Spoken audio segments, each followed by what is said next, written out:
Hello everyone, हम class 7th science NCERT को study कर रहे हैं और आज के इस वीडियो में हम इस बुक का चैप्टर नंबर 6 जिसका टाइटल है भौतिक एवं रासायनिक परिवर्तन, इसके बारे में डिस्कस करेंगे। तो चलो स्टार्ट करते हैं। चैप्टर को स्टार्ट किया है दैनिक जीवन से रिलेटेड कुछ बेसिक बातों के साथ में कि हम दैनिक जीवन में अनेक प्रकार के परिवर्तन देखते हैं। जैसे कि यहाँ पर कुछ एग्जाम्पल देकर के हमें समझाने की कोशिश की गई है कि अगर पानी में हम शक्कर घोल करके कोई पेय पदार्थ बनाते हैं तो ये भी एक प्रकार का परिवर्तन है। इसके अलावा दूध से दही जमाना, ये भी एक प्रकार का परिवर्तन है। अगर आपके पास में रबर बैंड है, उसको आप स्ट्रेच करते हो, खींचते हो, तो ये भी एक प्रकार का परिवर्तन है। अब इन परिवर्तनों को हम दो प्रकार से डिवाइड कर सकते हैं कि कुछ परिवर्तन जो होते हैं वो भौतिक परिवर्तन होते हैं और कुछ परिवर्तन रासायनिक परिवर्तन होते हैं। अब एक एक करके हम इन दोनों को बेसिक बातें इनकी समझेंगे और जो बेसिक एग्जाम्पल है उनको समझने की कोशिश करेंगे। सबसे पहले बात करते हैं भौतिक परिवर्तन की। अब देखो, भौतिक परिवर्तन को अगर हमें समझना है तो पहले यहाँ पर कुछ एग्जाम्पल दे रखे हैं कि जैसे आपने ब्लैक बोर्ड पर चौक से लिखा और उसके बाद में उसको आपने साफ कर दिया। ओके, तो यहाँ पर एक परिवर्तन का, भौतिक परिवर्तन का एक एग्जाम्पल ये दे रखा है। दूसरा यहाँ पर बता रखा है कि अगर कोई भी कागज है आपके पास में, उसको आपने डिवाइड करके अनेक अनेक पार्ट में डिवाइड कर दिया, तो ये एक भौतिक परिवर्तन का यहाँ पर एग्जाम्पल दे रखा है।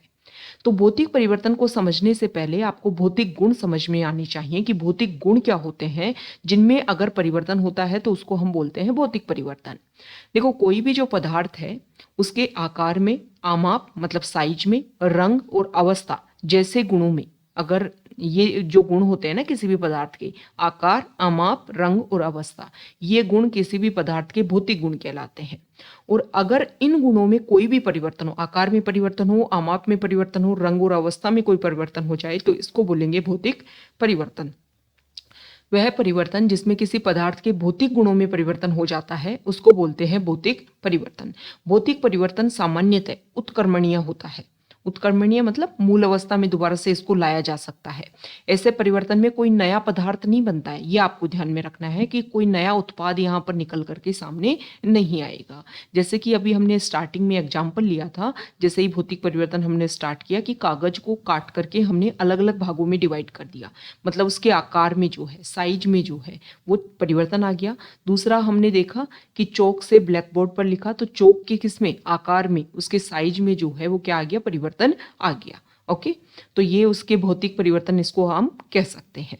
नेक्स्ट बात कर लेते हैं रासायनिक परिवर्तन की। तो रासायनिक परिवर्तन को यहाँ पर एग्जाम्पल के थ्रू समझा रखा है कि देखो, लोहा जो है अगर वो बाहर धूप में, पानी में, इसमें अगर रेगुलर रहता है तो टाइम के साथ में हम देखते हैं कि लोहे को अगर हम कुछ दिन तक खुला छोड़ देते हैं तो उस पर भूरे रंग के पदार्थ की एक परत जमना शुरू हो जाती है। और ये जो पदार्थ है इसको हम कहते हैं जंग। और ये जो प्रक्रम होता है, प्रोसीजर होता है, उसको बोलते हैं जंग लगना। हमने डेली बेसिस पर जो भी हम पार्क है या हमारे आसपास जो भी हमारे घर में लोहे के गेट है उसमें हम इस तरीके का प्रोसीजर देखते ही रहते हैं। तो रासायनिक परिवर्तन को समझने से पहले हम समझेंगे कि रासायनिक गुण जो है उसके बारे में, तब जाकर के हमें ये चीजें जो हैं वो और अच्छे से क्लियर हो पाएंगी। ओके, तो यहाँ पर बताया गया है कि वह परिवर्तन जिसमें एक अथवा एक से अधिक नए पदार्थ बनते हैं। भौतिक परिवर्तन जो होता है उसमें कोई भी नया पदार्थ नहीं बनता है, लेकिन जो रासायनिक परिवर्तन होता है उसमें या तो एक पदार्थ बनेगा उत्पाद के रूप में या फिर एक से ज्यादा भी बन सकते हैं। इसको बोलते हैं रासायनिक परिवर्तन। रासायनिक परिवर्तन को रासायनिक अभिक्रिया भी बोलते हैं। मतलब हम केमिस्ट्री में जो पढ़ते हैं, हमारा जो रसायन विज्ञान जो है उसमें जो हम पढ़ते हैं उसको बोलते हैं, एक तरीके से आप रासायनिक परिवर्तन उसको बोल सकते हो, क्योंकि उसमें प्रोडक्ट जो है, उत्पाद जो है वो निकल करके सामने आते हैं। ओके, मतलब जो भी रिएक्शन होती है, जो भी अभिक्रियाएं होती हैं, उनको आप रासायनिक परिवर्तन बोल सकते हो। अब रासायनिक परिवर्तन जो है वो ज़्यादा इम्पोर्टेंट है हमारे डेली लाइफ में। रासायनिक परिवर्तन हमारे जीवन में अत्यधिक महत्वपूर्ण है।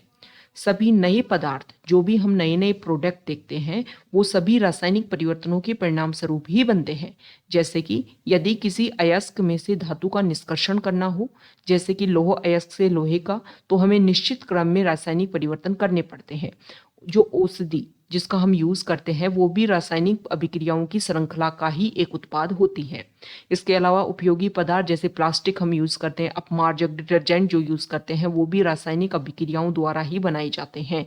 मतलब अगर हम सिंपल लैंग्वेज में बोले तो प्रत्येक नए पदार्थों की खोज रासायनिक परिवर्तनों का अध्ययन करके ही की गई है। रासायनिक परिवर्तन के फलस्वरूप ही हमें नया प्रोडक्ट देखने को मिलता है, भौतिक परिवर्तन में नया प्रोडक्ट देखने को नहीं मिलता है। अभी जो रासायनिक परिवर्तन है उसमें एक या एक से अधिक जो है वो नए पदार्थ निर्मित होते हैं।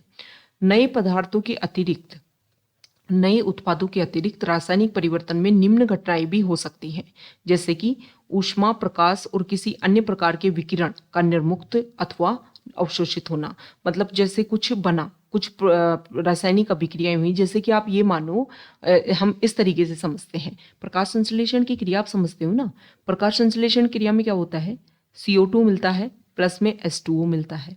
ओके, और यहाँ पर क्या होता है, क्लोरोफिल होता है। क्लोरोफिल में ये सारा प्रोसीजर होगा। पत्ती में जो हरे रंग का जो वर्णक होता है क्लोरोफिल, उसकी उपस्थिति में प्रकाश संश्लेषण की प्रक्रिया होती है। साथ में होता है सूर्य का प्रकाश, मतलब दिन के समय प्रकाश संश्लेषण क्रिया होती है। रासायनिक अभिक्रिया है, इसमें प्रोडक्ट बना कार्बोहाइड्रेट, प्लस में इसमें एक उत्पाद के रूप में, उत्पाद तो बना कार्बोहाइड्रेट, जो मेन प्रोडक्ट है फूड है, साथ में हमें क्या मिलती है, ऑक्सीजन मिलती है। तो जो भी रासायनिक अभिक्रियाएं होती हैं, रासायनिक परिवर्तन होते हैं, उसमें या तो ऊष्मा निकलेगी, प्रकाश निकलेगा, या किसी प्रकार की जो गैस है वो निकल सकती है, अवशोषित भी हो सकती है, ध्वनि उत्पन्न हो सकती है, गंध में परिवर्तन हो सकता है, कोई नई गंध का बनना, रंग में परिवर्तन होना, किसी गैस का बनना, ये सारी चीजें जो है वो रासायनिक परिवर्तन के अंडर आते हैं। तो यहाँ पर हमने रासायनिक परिवर्तन जो समझे, इससे पहले कुछ यहाँ पर एग्जाम्पल के थ्रू आपको समझाने की कोशिश की गई है। ओके, तो यहाँ पर बताया गया है सुरक्षात्मक आवरण के रूप में, कि सुरक्षात्मक आवरण क्या होता है। कि देखो, आप, हमारा जो वायुमंडल है उसमें ओजोन की परत के बारे में आपने भी सुना होगा, ये भी सुना होगा कि ओजोन जो है वो उसमें छिद्र हो गया है। छिद्र होने का मतलब ये नहीं है कि ये परत है यहाँ पर छिद्र हो गया है। छिद्र होने का मतलब ये है कि पहले जो ओजोन की जो परत की मोटाई थी वो एक तरीके से कम हो गई है, और स्पेसिफिक कुछ एरियाज में ज़्यादा कम हो गई है, जहाँ से जो अल्ट्रावायलेट रेज हैं, पराबैंगनी जो किरणें हैं, वो ज़्यादा हमारी पृथ्वी के अंदर प्रवेश करने लग गई हैं। और इसकी वजह से जो ह्यूमन है, जो अदर हमारे इंपॉर्टेंट पार्ट्स हैं हमारी अर्थ के, उन पर कुछ इफेक्ट देखने को मिल गया है। जैसे कि ऐसे बोलते हैं कि पराबैंगनी किरणों की वजह से जो कैंसर की समस्याएं हैं वो काफ़ी ज़्यादा बढ़ने लग गई हैं। तो जो ओजोन की परत जो है, इसके बारे में आपने सुना होगा, सूर्य की प्रकाश में जो हानिकारक पराबैंगनी विकिरण जो है, उनसे हमें ओजोन की जो परत है वो हमें बचाती है। ओजोन पराबैंगनी विकिरण को अवशोषित कर लेती है और ऑक्सीजन में परिणत हो जाती है। मतलब पराबैंगनी किरणों को क्या कर लेगी, ओजोन जो है वो अवशोषित कर लेगी और O2 में अपने आप को डिवाइड कर लेती है। ऑक्सीजन ओजोन से भिन्न होती है। ओके, और यदि ओजोन द्वारा पराबैंगनी विकिरण अवशोषित नहीं होती तो वह पृथ्वी की सतह पर पहुंचकर हमें और अन्य जीवों को हानि पहुंचाती। ओजोन इस विकिरण से हमें सुरक्षा प्रदान करने में प्राकृतिक आवरण की तरह कार्य करती है। ये क्यों बताया गया है, ये इसलिए बताया गया है कि यहाँ पर हमने देखा कि या तो जो विकिरण है वो निर्मुक्त होती है या फिर उसको अवशोषित भी कर लिया जाता है। तो यहाँ पर जो है वो ओजोन ने क्या किया, जो अल्ट्रावायलेट रेज हैं उनको अपने अंदर अवशोषित कर लिया और खुद को बदल दिया किसमें, ऑक्सीजन में। ओके, अब यहाँ पर लोहे में जो जंग लगना जो चीज़ है उसके बारे में हम समझेंगे कि ये प्रोसीजर क्या होता है। देखो, लोहे की जो भी वस्तुएं हैं, जो भी पदार्थ हैं, वो अगर खुले में होते हैं तो ये जो प्रोसीजर है, ये प्रॉब्लम जो है वो काफ़ी ज़्यादा बढ़ जाती है। तो जंग लगने की जो प्रक्रिया है उसको यहाँ पर एक समीकरण, एक जो उसके रिएक्शन के थ्रू यहाँ पर बताया गया है कि लोहा ऑक्सीजन वायु से मिलेगी और जल, तो इसकी वजह से क्या हो जाएगा, जंग हो जाएगा। आयरन ऑक्साइड Fe2O3, जंग लगने के लिए ऑक्सीजन और जल मतलब अथवा जलवाष्प दोनों की उपस्थिति अनिवार्य है। ऑक्सीजन भी होनी चाहिए और जल या फिर जलवाष्प जो है वो भी होनी चाहिए। तो अगर वायु में आर्द्रता की मात्रा अधिक है अथवा नमी अधिक है तो जंग जल्दी लगती है। और इसका एग्जाम्पल आप समझिए कि रेनी सीजन जो होता है ना, उसमें आपने देखा होगा कि जो जंग लगने का जो प्रोसीजर है वो काफ़ी ज़्यादा बढ़ जाता है। तो हम कैसे रोक सकते हैं? अब लोहे की जो चीज़ें हैं, लोहा तो इतना ज़्यादा यूज़ किया जाता है पुल बनाने में और भी अदर चीज़ों में, तो उसमें हम जंग लगना कैसे रोक सकते हैं? तो जंग लगना हम इस तरीके से रोक सकते हैं कि जो भी लोहे के पदार्थ हैं उन पर हमें टाइम टू टाइम पेंट अथवा ग्रीस की परत चढ़ाते रहना चाहिए, जिससे उसमें जंग लगने को रोका जा सके। एक दूसरा उपाय भी होता है जिसमें लोहे के ऊपर क्रोमियम अथवा जस्ता जिंक जैसी किसी धातु की परत चढ़ाना है।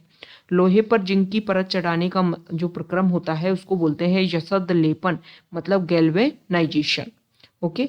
अपने जो घर में जो पानी की आपूर्ति हम करते हैं, लोहे के पाइप अगर हमने लगे होते हैं तो उनमें जल्दी से जंग नहीं लगती।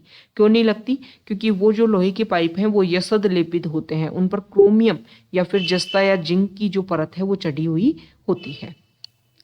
अब देखो, पानी के जो जहाज हैं वो तो हमेशा उनका एक भाग जो है वो पानी में डूबा रहता है, तो उनमें तो जो जंग लगने की प्रक्रिया है वो तो और ज़्यादा होगी, बिल्कुल है। और अगर लवणयुक्त जल है, मतलब नमक की उपस्थिति है, तो वहाँ तो जंग लगने की प्रक्रिया और ज़्यादा बढ़ जाती है, दर जो है और ज़्यादा बढ़ जाती है। तो क्या किया जाता है, टाइम टू टाइम जो जहाज है उनको पेंट किया जाता है। उनके जो भी कुछ ऐसी जगह होती हैं, कुछ लोहे के ऐसे भाग होते हैं जहाज़ों के, इनको प्रतिवर्ष बदलना आवश्यक हो जाता है। ओके।